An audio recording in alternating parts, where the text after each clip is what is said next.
planning phase of the audit of Fresh Diaries Limited for the year ended 31 December 2016. The information available to you in respect of the company's debtors includes the following. Customer की category 4 categories आ रही है, distributor, wholesaler, restaurant and individual customer. Done हो गया. Number of customers 20, 2250, 12, 5700.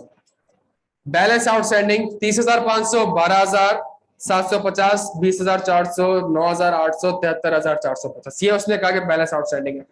Percentage of customer who confirm the balance, इसका मतलब ये कि ये वो कस्टमर है जिन्होंने आपको रिप्लाई कर दिया. लिख दे यहाँ पे आगे रिप्लाई. तो डिस्ट्रीब्यूटर ने 90% रिप्लाई करे हैं, होलसेलर ने 70% रिप्लाई करे हैं, रेस्टोरेंट ने 83% रिप्लाई करे हैं और इंडिविजुअल कस्टमर ने 20% रिप्लाई करे. ये आपके पास रिप्लाईज आ गए. डन हो गया प्यारे बच्चों. यहाँ पे FDL is a low risk client and therefore you are assessing whether to send negative confirmation request. सवाल की रिक्वायरमेंट है in respect of each of the above categories of customer discuss the appropriateness of sending negative confirmation request. तो 4 categories आपको ऊपर बताई गई हैं, उनमें से आप मुझे बताएं किसके ऊपर आप नेगेटिव कंफर्मेशन भेज सकते हैं प्यारे बच्चों. 9 नंबर का सवाल है. सवाल क्लियर है प्यारे बच्चों. 4 कैटेगरीज आपने दे दी उसने आपको कि अकाउंट रिसीवेबल इन 4 कैटेगरीज से है, डिस्ट्रीब्यूटर, होलसेलर. डिस्ट्रीब्यूटर में इतने नंबर ऑफ डिस्ट्रीब्यूटर्स हैं और इनका टोटल बैलेंस ये बनता है. होलसेलर में इतने होलसेलर्स हैं, इनका टोटल बैलेंस ये बनता है, प्लस इतने परसेंटेज ने लास्ट ईयर हमें रिप्लाई कर दिया था. कुछ सवाल में इंफॉर्मेशन आपको दी हुई है, कह रहा है बताएं किस कैटेगरी में आप नेगेटिव कंफर्मेशन भेज सकते हैं. कंडीशंस आपके सामने लिखी हुई हैं, अभी थोड़ी देर पहले आपने खुद लिखी है प्यारे बच्चों. 9 नंबर का सवाल आ गया है. करने के लिए आपके पास 12 मिनट है. छेती छेती स्टार्ट. जो चीज हो रही है ना, इसके ऊपर मेहनत करनी है. मेहनत किस चीज के ऊपर करनी है? जो सवाल हमने अगले दिन क्लास में करना होगा उसको कोशिश करेंगे क्लास से एक दिन पहले मैं आपको क्या दे दूं, वो क्विज दे दूं, ताकि आप घर में सुकून से बैठ के उसको अटेम्प्ट करके आए, ताकि अगले दिन जब आप बैठे सारी क्वेरीज वगैरह हमारी प्रॉपर्ली रिजॉल्व हो जाए. यहाँ तक बात समझ आती है हमें? अच्छा, अगेन एक चीज, अगर डिसिप्लिन वे में पढ़ेंगे इंशाल्लाह पास होने के चांसेस, मैं ये तो नहीं कहूंगा सारे पास होंगे, हो नहीं सकते, ठीक है, लेकिन पास होने की प्रोबेबिलिटी इंशाल्लाह बढ़ जाएगी. अगर एक स्ट्रक्चर्ड, अगर एक सवाल को रीडिंग करने में और सवाल आप यहाँ अटेम्प्ट करने में अगर आपके 5-10 मिनट जाया हो रहे हैं तो उसको हम सेव करें ना यार, हम कम टाइम में ज्यादा से ज्यादा पढ़ाई कर सकेंगे इंशाल्लाह. डन हो गया? अच्छा जी, कौन है भाई पहला बंदा? कितना बैलेंस आ रहा है? 30,000. कितने नंबर ऑफ डिस्ट्रीब्यूटर है? ये कर लिया था सबने. दूसरा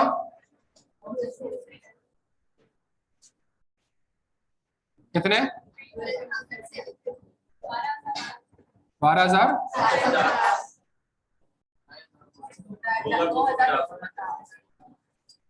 जल्दी.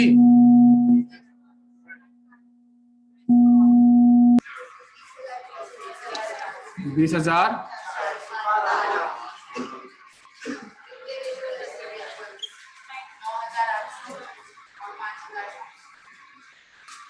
यही है भाई, बड़ा सिंपल है.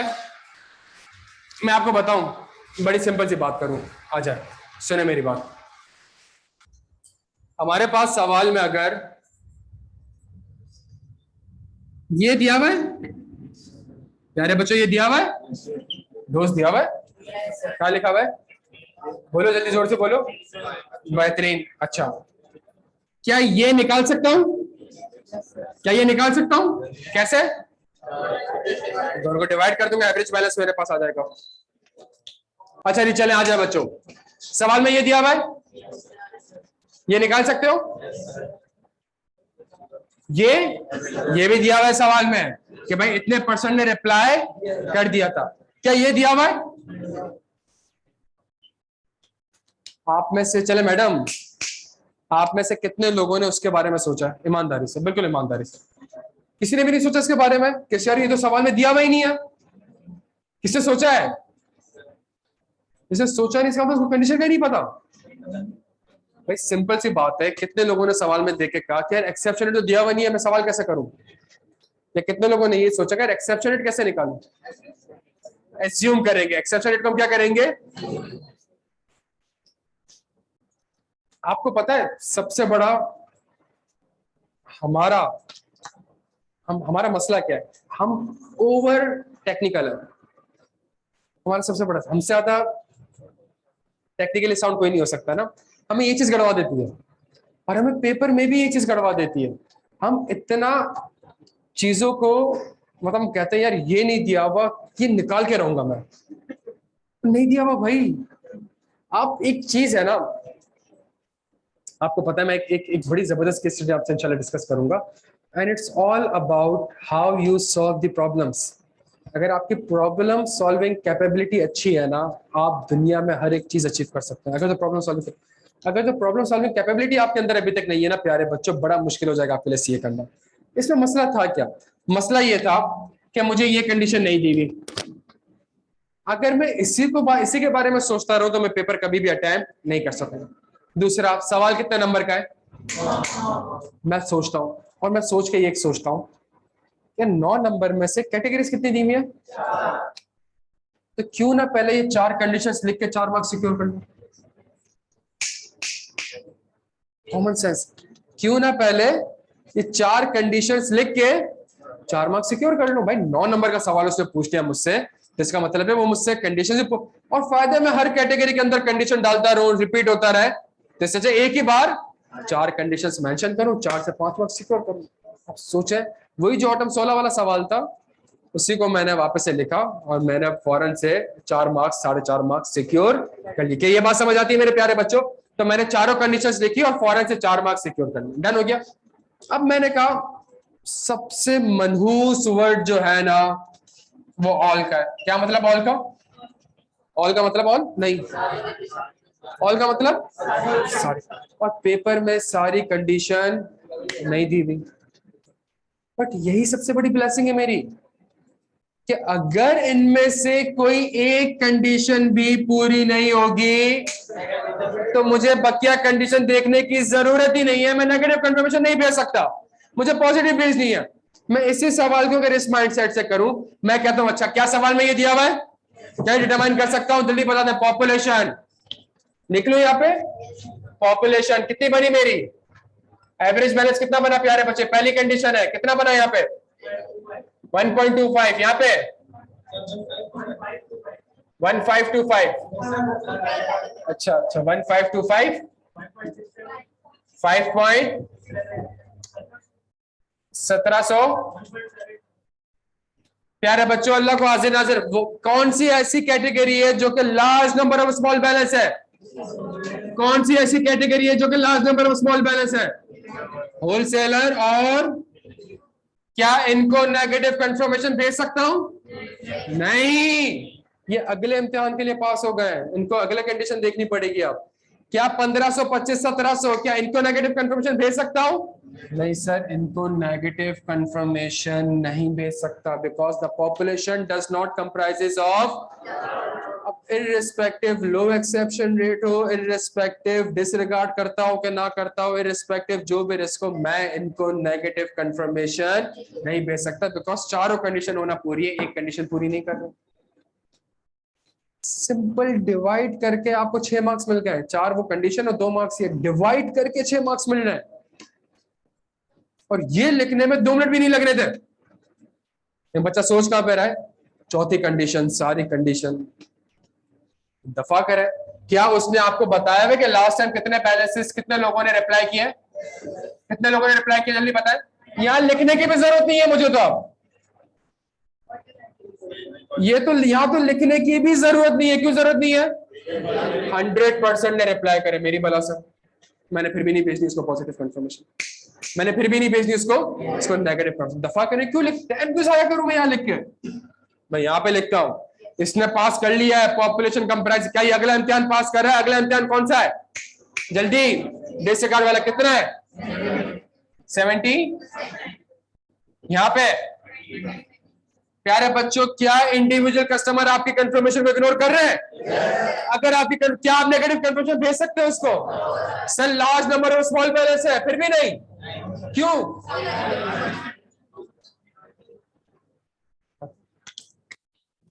अब मेरे पास बचा कौन? होलसेलर। मैं कहूंगा होलसेलर ने पहली कंडीशन भी पूरी कर ली, दूसरी भी पूरी कर ली, तीसरी भी पूरी कर ली।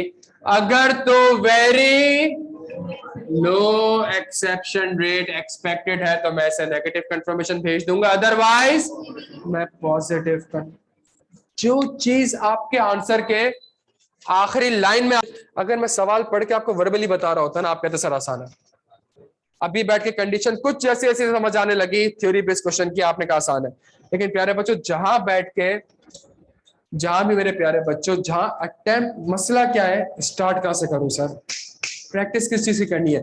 यही 4 कंडीशन पढ़ी, अभी अभी लिखी, लेकिन अगले सवाल में लिखनी थी। ये कंडीशन अगले सवाल में कंडीशन लिखनी भी थी और उसकी उसकी एप्लीकेशन भी करनी थी, बच्चा नहीं कर पाया। क्या यहां तक बात समझ आती है? इन चीजों की प्रैक्टिस करनी है, तभी जो कॉन्सेप्ट्स पढ़े ये हमारे और स्ट्रांग होंगे, और आपके सोच आगे जाके क्या कुछ पढ़ना है हमने। तो यहां तक बात समझ आती है मेरे दोस्त? क्लियर है आप सारे यहाँ पे? तो अब तो कागज के पर्चे खाली होंगे आज, ये खाली होंगे यार, ये घर जाके भरने हैं आपने, अगली क्लास से पहले आपने सबमिट करवाना है। जिसने आज सबमिट करवाने आज सबमिट करवा दे, जिसने अगली क्लास से पहले सबमिट करवाना है अगली क्लास से पहले सबमिट करवा दे, ताकि आपके आंसर्स चेक होके आ जाए। देखें आंसर मेरे पास भी है, अगर इसके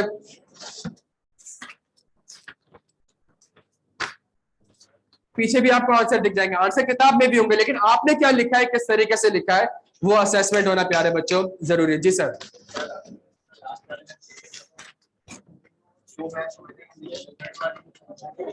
थर्ड वाला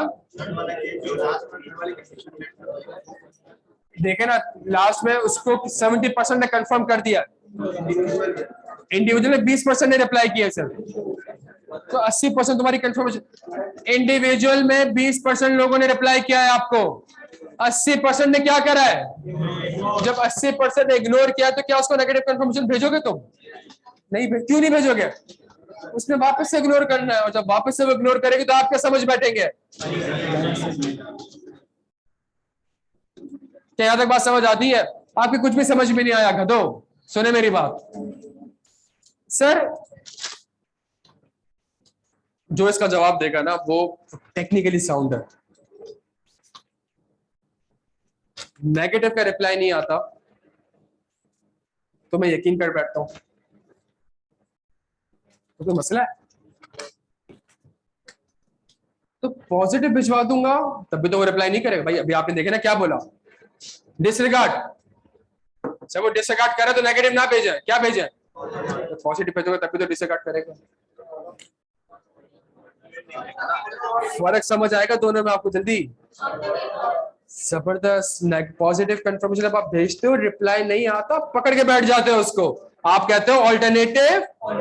आप नेगेटिव कंफर्मेशन में अगर रिप्लाई नहीं आएगा आप कहोगे केस क्लोज्ड, वो मेरे बैलेंस से एग्री करा। तभी पॉजिटिव कंफर्मेशन ज्यादा रिलायबल एविडेंस प्रोवाइड करती है आपको। क्यों? तो रिप्लाई नहीं भी आएगा तो वो जो ऑल्टरनेटिव ऑडिट प्रोसीजर कल वाले हैंडआउट में लिखा हुआ था, वो किसके लिए लिखा हुआ था? पॉजिटिव के लिए, नेगेटिव के लिए? तो पॉजिटिव के लिए लिखा हुआ था, नेगेटिव के लिए ऑल्टरनेटिव नहीं है। क्यों नहीं है? तो उस पर आप क्या कर जाते हो, उस पर एग्री कर जाते हो। बच्चों क्लियर हम सारे यहाँ पे? प्यारे बच्चों यहाँ तक बात समझ आती है? अच्छा एक सवाल, एक आखिरी सवाल करना है, मजा आ रहा है?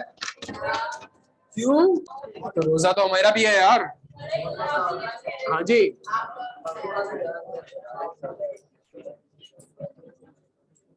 करना ही नहीं करना, जल्दी बताए। अच्छा सवाल पढ़ लें, इसे सवाल पढ़ लें, सवाल पढ़ लेते हैं। ये सवाल आपके क्विज में आ जाएगा, आपने कल की क्लास से पहले इसको करके आना है। आज की क्लास में कुछ कुछ क्विज अपलोड होंगे, खुदा का वास्ता है उसको करके आना है। कल ये आंसर्स आपने लेके आना है, और ये आंसर्स अब कैसे देंगे आप लोग? Physical answers. हाँ जी बिल्कुल क्लास है।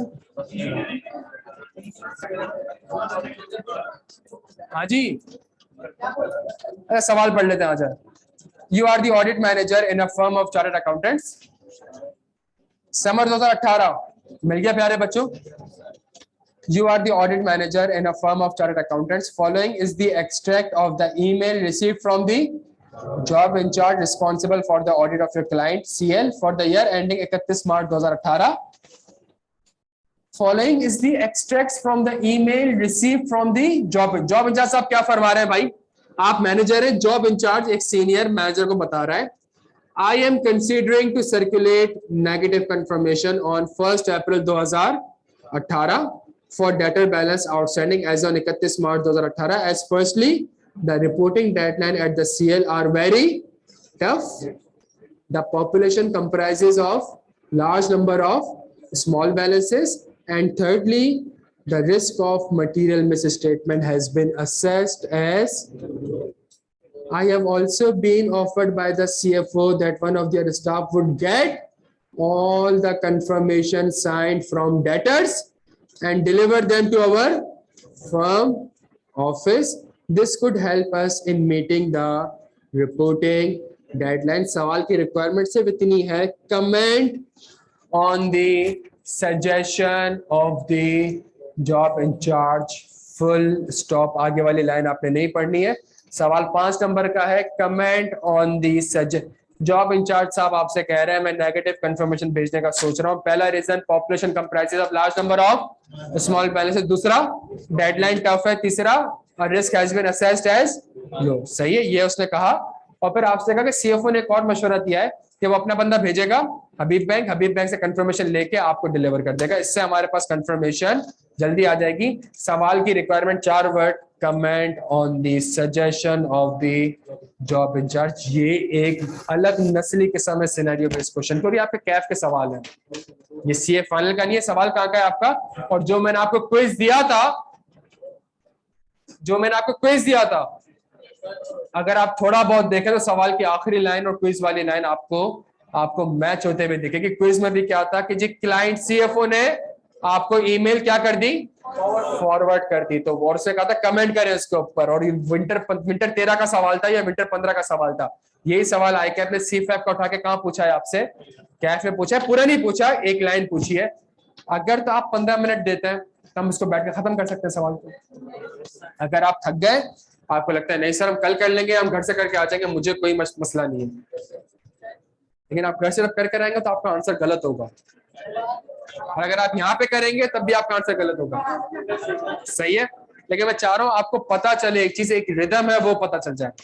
5 मिनट दे रहा हूँ, आंसर ड्राफ्ट कर लो। इसका तो आंसर आसान है यार, 5 मिनट दे रहा हूँ, आंसर ड्राफ्ट कर लो, और 5 मिनट बाद मैं आंसर डिस्कस करता हूँ, और फिर उसके बाद हम क्लास ऑफ कर 5:30 में क्लास ऑफ कर देंगे। नहीं देखिए जबरदस्ती कुछ नहीं है, नहीं पढ़ना बता दें, नहीं पढ़ना सही है। ये सवाल आपके लिए क्या है प्यारे बच्चों, ये सवाल आपका होमवर्क है, ये आपका क्विज है, ये करके आना है आपने अगली क्लास में। और अगली क्लास में जो सवाल हमने करने वो मैं आज ही आपको क्या दे दूंगा, क्विज दे दूंगा, ताकि आप उसको पढ़ कर आए, ताकि रीडिंग वाला टाइम हमारे क्लास में जाया। हर यहाँ पे हर किस बच्चा एक जैसा नहीं है, कोई शार्प होगा, किसी को टाइम लगता है सवाल पढ़ने में। मैं चाह रहा हूँ उस वजह से किसी का मसला ना हो, घर जाके आप सवाल पढ़ कर आए ताकि यहाँ पे बैठ के हम उसको अटेंड कर सके। अपना बेहद ख्याल रखिएगा प्यारे बच्चों, बहुत शुक्रिया।